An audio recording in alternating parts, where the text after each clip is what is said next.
예, 오늘 이 시간에는 계속해서 요한계시록을 살펴보도록 하겠습니다. 예, 요한계시록을 볼 때의 중요한 것은 그 한 부분을 깊숙이 파고 들어가다가 전체 구도를 잊어버리면 혼돈이 오기 쉽습니다. 그래서 요한 전체 뼈대를 잘 머릿속에 그리고 있는 게 굉장히 중요합니다. 이제 말씀드렸던 것처럼 6장에서부터 16장까지는 7가지의 재앙이 3번 반복되는 내용이 나오고 있지 않았습니까? 이를테면 7 임의 재앙, 7 나팔의 재앙, 7 대접의 재앙, 이게 3가지 있는데 이제 6장에서는 7 임의 재앙이 있었고, 그리고 7 나팔이 부는 때가 어디라고 제가 말씀을 드렸죠? 7 나팔이 부러지는 때 성경 구절을 제가 말씀을 드렸는데 어딜까요? 왜냐하면 중요한 하나의 기점이 되기 때문에 제가 말씀드렸습니다. 11장 15절. 지난 시간에 말씀을 드릴 때 11장 15절에서 7번째 나팔을 부는 장면이 나옵니다. 사실은 7 나팔의 재앙은 8장과 9장에서 다 이해가 되어지고 있었거든요. 근데 8장과 9장에서 7 나팔의 재앙을 이미 이야기했는데 실제로 7번째 나팔을 부는 것은 11장 5절이란 말이죠. 그리고 또 이제 7 대접의 재앙이 나오는 것은 15장과 16장이란 말이죠. 그 중간에 굉장히 간격이 있어요.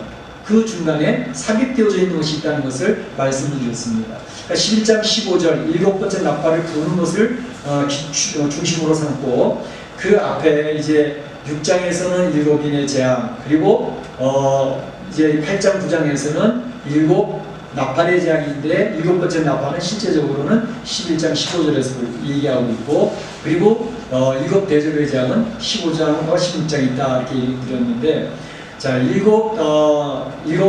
그 나팔의 재앙을 이야기하기 전에 8장 9장인데 그 앞에 간격이 7장이 삽입이 되어져 있다고 말씀을 드려서 7장에는 14만 4천이 인을 치는 장면, 그리고 환란을 통과한 흰옷 입은 무리의 내용을 이제 설명을 드렸고, 그 다음에 8장 9장이 이제 7 나팔의 재앙이 있는데 7 거기까지는 6번째 나팔까지만 이야기 되어져 있고, 실제로 7 나팔을 부는 장면은 11장 15절인데 그 사이에 또 간격이 있잖아요. 10장의 간격과 11장 1절에서 14절까지의 간격이 있는데 거기도 2가지가 끼어 들어가 있다고 말씀을 드렸습니다. 그 2가지, 첫 번째는 뭐였죠? 천사와 작은 두루마리. 그래서 작은 두루마리를 가져가라, 그리고 먹어버려라, 그리고 잘 소화해서 그 두루마리 내용을 선포하고 예언하라 라고 하는 그런 말씀을 드렸습니다. 그래서 11장 15절에 7번째 나팔이 불어난 다음에 7번째 나팔이 불어난 다음에 7 대접의 재앙은 실제적으로 15장과 16장에 나오는데 그 사이 간격이 있잖아요. 그러니까 12장, 13장, 14장 이게 또 끼어들어가 있는 섭파가 들어가 있단 말이죠.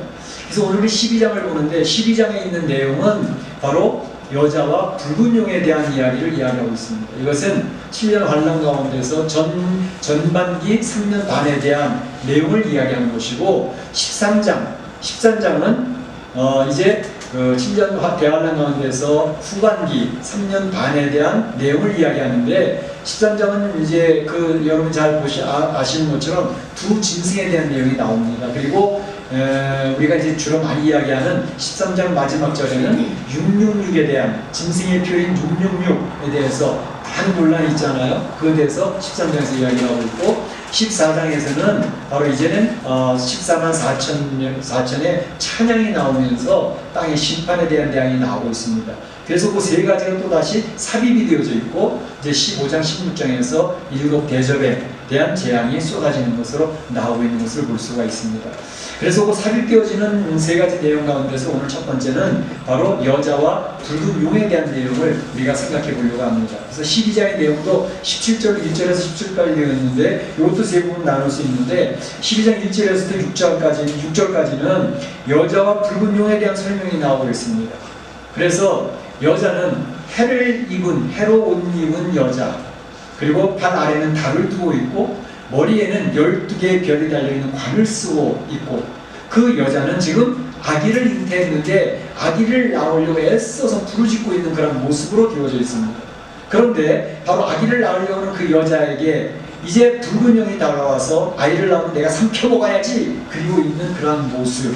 그런데 그 낳은 아기가 이제 철장 권세를 가졌다가 하나님 앞에 하나님의 보좌로 올라가 버리는 그런 모습이 나오고 있고, 그리고 여자는 이제 도망해서 광야로 가서 1260일 3년 반입니다. 42개월 그리고 이제 이 3년 반 3년 6개월 동안 광야에서 도망해서 피해게 되는 그러한 장면의 모습이 1절에서 6절까지 나오고 있습니다. 그리고 중간 부분에는 바로 이제 7절에서 12절까지는 하늘 전쟁이 있었다라는 이야기에서 미가엘 천사장과 용과의 그 두 무리가 싸우게 되어진 내용을 설명하고 있고, 그런데 거기에서 바로 이 붉은 영은 패배해서 따오는 내어 쫓기는 그러한 장면이 되어져 있고, 이 내어 쫓기는 장면을 보면서 이제 하나님의 말씀을 가지고 있고 어린 양의 피로서 자기 목숨을 아끼지 아니하고 참 대항하고 있던 그러한 사람들이 박수를 치면서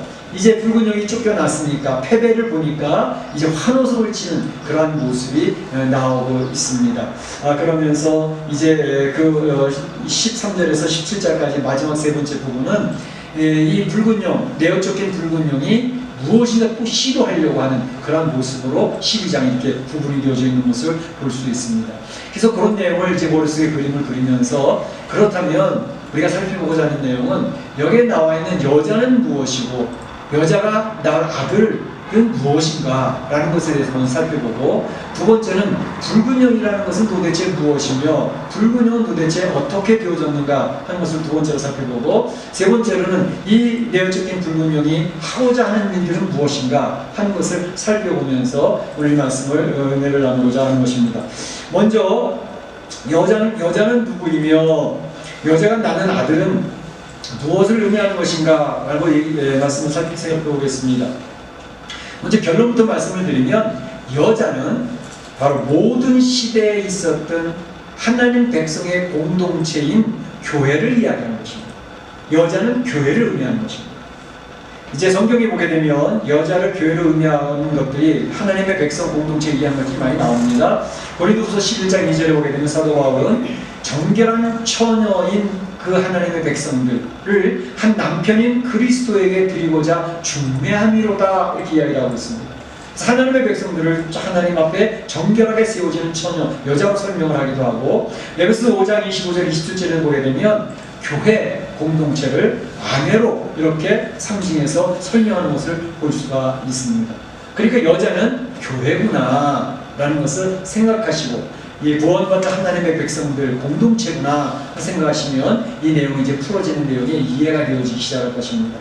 특별히 이 여자가 헤롯을 입었다는 것은 교회는 굉장히 영광스러운 존재라는 사실을 이야기하는 것이고, 또 발 아래 달을 두었다 하는 것은 그 교회라는 존재는 대단한 권세를 가진 하나님의 권세를 위임받은 그런 존재라는 사실을 이야기하고 있는 것이고, 12별을 가지고 있는 관을 썼다라는 것은 이 관은 승리를 이야기하는 것이거든요. 통치를 이야기하는 것이기 때문에 바로 이 교회는 이제 12개 완전히 12지파 12제자들로 구성되어 있는 그런 승리자의 모습으로, 통치자의 모습으로 왕같은 제사장으로 이 세상에 세워지는 하나님의 교회를 이해한다고 말할 수가 있습니다.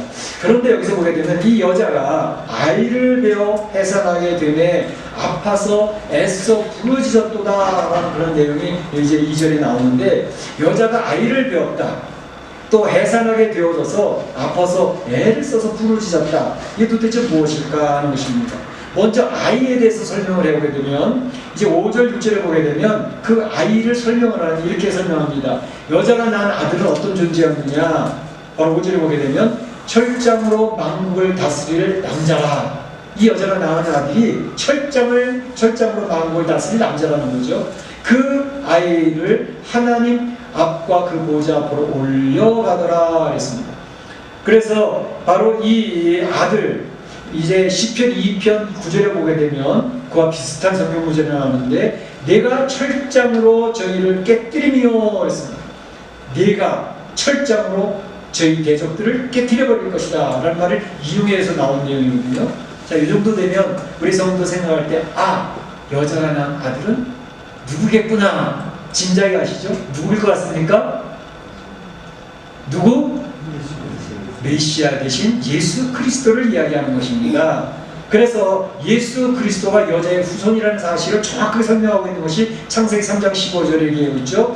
여자의 후손은 내 머리를 상하게 할 것이요, 내 머리, 어떤 머리? 뱀의 머리를 상하게 할 것이라는 말, 짓밟을 것이라는 거죠. 여기서 여자의 후손은 오게 될 메시아를 이야기하는 것이죠. 또 갈라디아서 4장 4절에 보게 되면 때가 참에 하나님이 그 아들을 보내사 여자에게서 나게 하시고 이렇게 얘기하고 있잖아요. 그러니까 여자에게서 메시아 되신 예수 그리스도께서 오신다라는 사실을 정확하게 이야기하고 있습니다. 그런데 바로 이 여자가 낳은 아들은 이제 이 붉은 용이 삼키려고 만반의 대비를 다 하고 있는 거죠. 근데 붉은 용이 여자가 낳은 아들을 삼킬 수 있었나요? 없었나요? 성공했나요? 실패했나요? 어때요? 실패했죠. 자, 이제 사실은 예수 그리스도께서 이 땅에 오셨을 때에 이 아이를 죽이려고 헤롯 왕이 시도했던 게 뭐예요? 2살 아래 아이는 모조리 다 죽여라! 메시아의 오심을 중단시키기 위해서 죽이려고 그런 시도를 했지만 예수님은 이미 피한 상태가 되어졌다는 것이죠. 그래서 첫 번째 예수 그리스도를 죽이려는 시도는 실패했습니다. 두 번째도 시도했었죠. 뭐죠? 예수님 땅에 오셔서 주의 나라를 선포하고 주의 백성들을 모으며 회개시켜서 하나님 나라 백성으로 세워져 가게 할 때에 그 대적들은 예수님을 죽이려고 아주 치밀한 계획을 세웠어요. 얼마나 교활한 계획들을 세웠어요. 거짓 증인들을 세워 수단과 방법을 가리지 아니해서 예수님 십자가로 몰고 나갔지 않았습니까? 그래서 십자가에서 예수 죽을 때 그 능력의 왕이, 그 하나님의 빛의 사자가 십자가에서 처참하고 무력하게 초라하게 죄인의 모습으로 죽었단 말이죠. 그때의 그 대적들, 그들은 얼마나 박수치고 좋아했는지 모릅니다. 드디어 우리가 그 아들 메시아를 죽였다, 그래서 우리는 성공했다 라고 박수를 치고 있는 그때 3일 후에 예수님께서 죽음의 권세를 깨뜨리고 무덤의 문을 여시고 일어나심으로 말미암아 부활하심으로 사단이 가장 강력하게 사용하는 죽음의 권세를 무너뜨렸던 것이죠. 그래서 바로 아들을 죽이려고 삼키려고 했던 그러한 시도는 좌절되고 말았다는 것을 이야기합니다. 뿐만 아니라 그 예수님은 살아나셔서 주님의 보좌로 승천하셨던 것을 이야기하고 있지요. 그러니까 여기서 나온 여자와 아들의 그 내용들이 이해가 되시겠죠? 자, 그런데 바로 이 여자를 해산하게 되어 아파서 부르짖었도다, 애써서 부르짖었도다.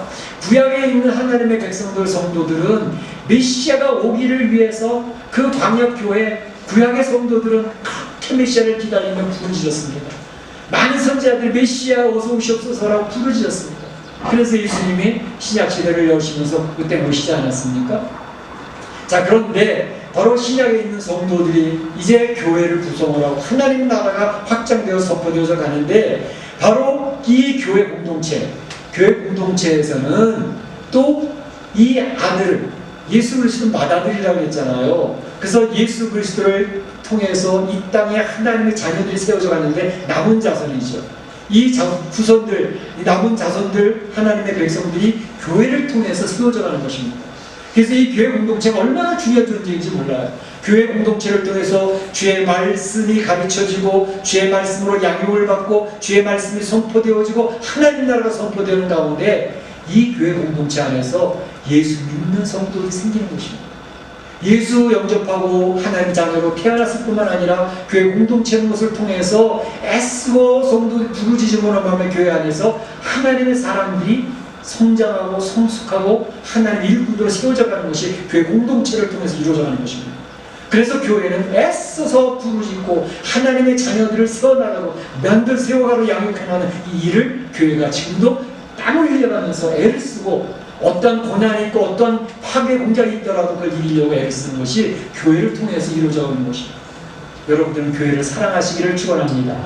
우리 교회 공동체 얼마나 소중한 존재인가를 기억하시고 바로 이 교회가 아이를 베어 예수 그리스도가 예수 그리스도 오셨고 예수 그리스도 통해서 하나님의 백성들이 세워지는 이 일을 통해서 부르짖고 있고 애쓰고 있는 이런 교회 공동체 너무너무 소중한 것이다. 그래서 이 예수님으로 말미암아 태어난 주의 백성들은 교회를 목숨같이 사랑하는 겁니다. 교회를 위해서 헌신하는 것입니다. 너무나도 소중한 공동체이기 때문에 그렇습니다. 자, 그 다음 두 번째 살펴볼 것은 큰 붉은 용은 무엇인가, 그리고 그 붉은 용은 어떻게 되었는가 하는 내용을 살펴보겠습니다. 우선 큰 붉은 용에 대해서 오늘 성경은 정확하게 데피니션을 내리고 있습니다. 9절에 그 큰 붉은 용은 옛뱀이라고도 하고 그것은 나비이며 그것은 사단이다. 큰 용이 내쫓기는 옛뱀, 곧 나비라고도 하며 사탄이라고도 하며 이것의 존재는 온 세상을 꼬이는 자, 온 세상을 속이는 자, 꿰는 자로서 존재하고 있다라는 것을 이야기하고 있습니다. 바로 이 큰 붉은 용, 이 용은 머리가 몇 개예요? 머리가 7개. 관이 몇 개 썼어요? 7관을 쓰고 뿔이 10개. 이 뿔이라는 것은 사단이 사랑하고 권세가 공격할 것을 얘기하고 있고, 또 큰 붉은 용에 큰 자를 붙였던 이유는 그 붉은 권세가 굉장히 거대하고 막강하다는 것을 강조하고 있는 것입니다. 이 붉은 용으로 표현되고 있는 것은 잔인하고 재빨르고 아주 파괴의 속성이 대단하다라는 것을 이야기하고 있습니다. 특별히 이 붉은 용이 꼬리를 통해서 하늘의 별 3분의 1을 끌어가지고 땅으로 내려보내잖아요. 꼬리를 통해서 자기의 수종을 들고 자기 일을 감당하는 그런 그 존재를 3분의 1 끌어가는데, 꼬리라고 하는 말로 표현하는 것은 거짓말과 속임수, 수단과 방법을 가리지 아니하고 바로 그 거짓말과 속임수로 이것을 끌어가는 그런 존재라는 것을 이야기하고 있습니다. 그래서 붉은 용이라고 하는 것을 정의하면 붉은 용은 사탄을 의미하는 것입니다. 그리고 그 사탄은 거짓말과 속임수로, 꾀임으로 바로 파괴하고 공격하는 잔인성을 가지고 있다는 것을 이야기하고 있습니다. 이 붉은 용이 정확히 나가는 방법은 두 가지의 측면이 있습니다. 첫 번째는 개인, 이 세상에 오는 개인, 성도들을 포함해서 그들을 계속 참수하는 자로 남아 있습니다.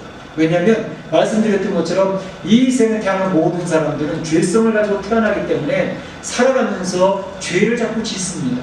죄의 열매들이 있습니다. 성도들은 예외이지 않습니다. 그러니까 죄를 지을 때마다 사탄은 와서 참선을 합니다. 너 죄 졌잖아. 네가 알고 있고 내가 알고 있어. 왜 그걸 인정하지 않으려고 해? 그래서 죄를 지적을 하면서 죄책감을 갖게 하고, 죄를 지은 자는 죄의 삭은 사망에 이랬으니 너는 죽을 존재야 라고 하면서 죽음의 칼을 갖다 대놓고 자기의 굴복하도록 재간을 물려서 끌고 다니는 게 사단의 속성입니다. 그 참수하는 자로서 개인을 공격을 하고 있습니다. 그런가 하면 개인만 공격하는 게 아니라 이 세상 전체를 장악하려고 하는 의도를 가지고 있습니다. 이 세상 전체를 속이고 거짓말을 해서 장악해 나가려고 하는데, 그것은 이 세상 사람들을 사상적으로 장악을 하고 하나님과의 성경적인 가치관을 끌어보려고 하는 그런 사상들을 이제 가지고 이 세상을 끌고 가려고 합니다. 그의 시도들이 뭐죠? 옛날에 이름 많이 있었지만 특별히 진화론을 통해서 초등학교 들어가자마자부터 진화론을 가르칩니다. 창조론은 무슨 창조론? 하나님이 어디 있어? 세상은 진화를 통해서 가는 거야. 세상 사람들이 머리를 장악을 합니다.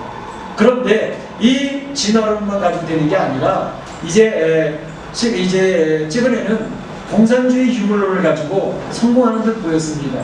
그래서 이제 레닌을 비롯해서 스탈린도 원래 기독교인이었습니다. 그런데 바로 이런 사상을 이제 공산주의 유물론으로 연결되면서 기독교를 버리고 유물론을 따라갔던 그런 사람입니다. 그러니까 공산주의 이론을 가지고 세상을 이데아, 파라다이스의 세상을 만들 수 있다라고 강력하게 외치는데, 그것이 허구였다는 사실을 그들이 해보니까 안 되더라는 거죠. 그래서 공산주의를 신봉하던 사르트르라고 하는 사람은 그가 공산주의는 실패고 거짓이었다라는 것을 나중에 고백하고 있지 않습니까? 그런데 바로 공산주의 이론은 뭐예요? 유산자, 무산자를 구별을 해가지고 소위 많은 것을 가지고 있는 부르주아들, 그리고 착취당하는 프로레타리아, 이 노동자 계급이 부르주아 가진 자들을 때려 엎어서 투쟁으로 빼앗아서 평등해져야 된다는 것을 이야기하는 공산주의.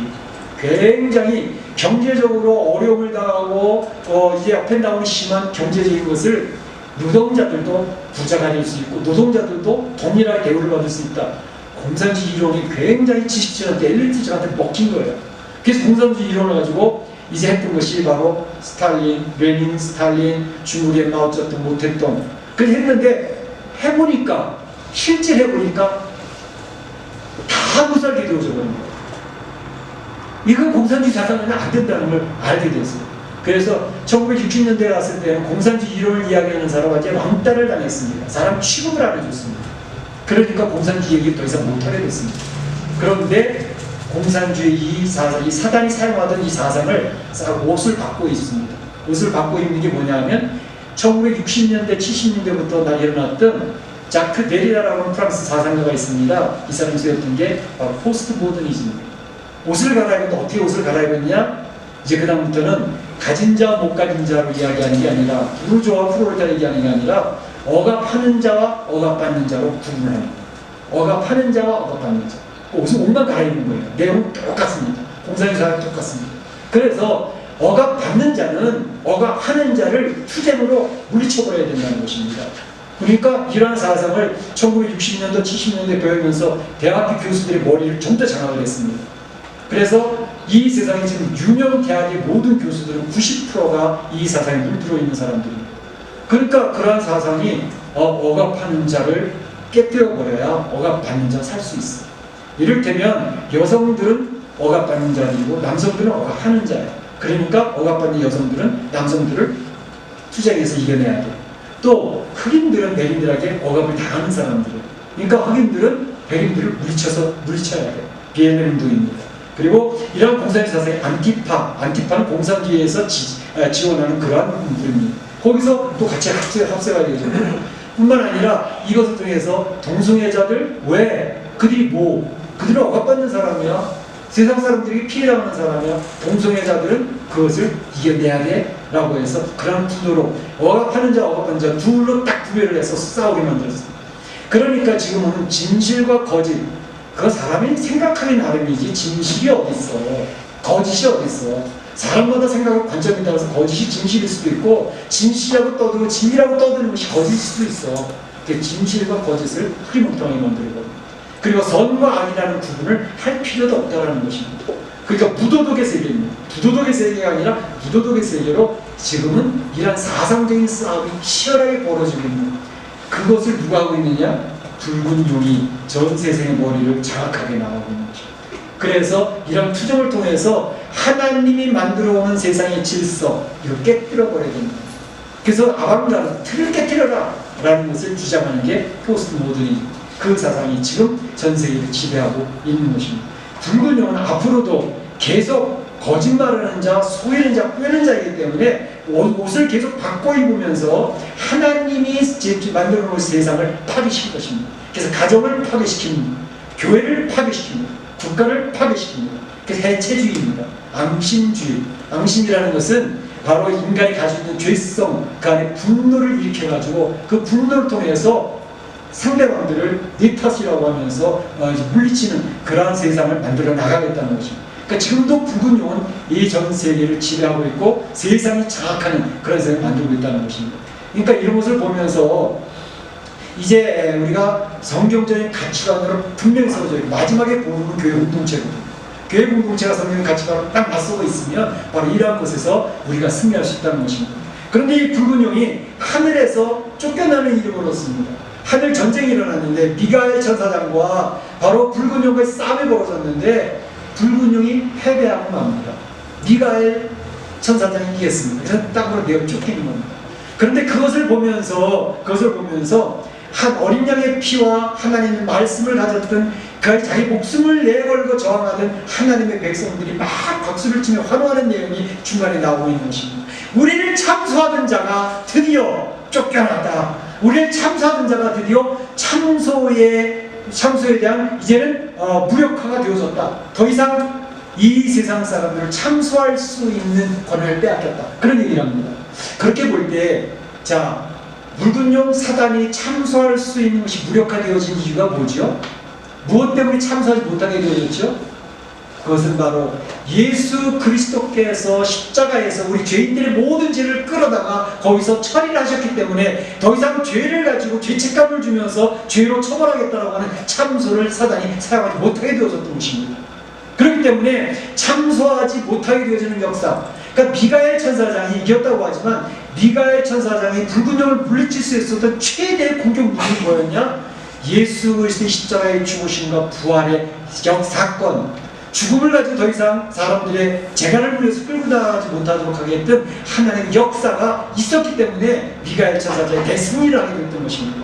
그러니까 이 붉은 영은 쫓겨나게 되어지는 것입니다. 바로 이런 모습을 보면서 이 순교자들이 이야기합니다. 자, 하늘나라에서 이미 승리가 이루어졌으니 이 땅에 있는 주의 백성들아, 이 붉은 용을 잘 분별하고 잘 계산하고서 잘 처리해야 돼 라고 얘기합니다. 그래서 마지막에 이야기하는 게 바로 이 땅으로 내쫓긴 붉은 용은 이 땅에서 무엇을 하려고 하는가 하는 것을 우리가 알아야 되겠다는 것입니다. 그래서 13절에 나와 있는 것처럼 남자를 낳은 여자를 핍박하는지라, 이 여자를 핍박하는데 온 이제 힘을 기울이려 했습니다. 그래서 그 내용이 뭐냐면 물을 토하여가지고 여자를 떠내려가게 하려고 했다는 것이죠. 여기서 물을 토하여서 여자를 교회 공동체를 떠나보려고 파괴시키려고 했던 그런 것들은 교회에 대한 재앙, 교회에 대한 혼란과 핍박, 또 교회에 대한 사상적인 것들로 인해서 장악해가지고 세상 사람들이 여론이 그렇게 형성됐는데 교회 다니는 사람들은 뚱딴지 같은 소리 한다고. 저 어리석은 사람들 아니야? 전 세계 90%의 여론이 이런 사상으로 물들어 있는데 10%도 안 되는 교회가 저항을 해본다 한들 무슨 힘이 있겠는가? 그러니까 물과 같이 이 세상을 밀어붙이고 교회를 밀어붙이려고 하는 그러한 모습이 있게 되어진다는 것을 이야기하고 있습니다. 그런데 놀라운 일은 이 땅, 죄악을 상징하고 불신의 잠선 이 땅에서 그 붉은 영이 막 물을 토해내고 쏟아내서 여자를 밀어내려고 하는데, 그런데 땅이 그 물을 다 마시어 버렸더라 이렇게 얘기를 하고 있습니다. 용의 입에서 나온 강물을 삼켜버리니 땅이 여자를 도와 그 입에 벌려 용의 입에서 나온 강물을 삼켰다. 이거는 하나님께서 기적적으로 이 세상을 이제 역사하실 것을, 그래서 이 여자 여인 교회 공동체를 보호할 것을 선언하고 있는 것을 볼 수가 있습니다. 이제 붉은 용과 예수 그리스도의 대적의 그 프레임은 정확하게 잡혀 있습니다. 첫 번째로 붉은 용 사탄은 이 세상의 메시아 되신 예수 그리스도의 낳은 아들을 주려고 시도했지만 그 첫 번째 시도는 실패했다. 헤롯 왕에 의해서 십자가의 죽음으로 인해서 그가 엄청난 신이란 계획과 결혼한 모습으로 했지만 실패했다는 거죠. 그 다음에 붉은 용의 이제 목표 타겟은 바로 교회였습니다. 여자였습니다.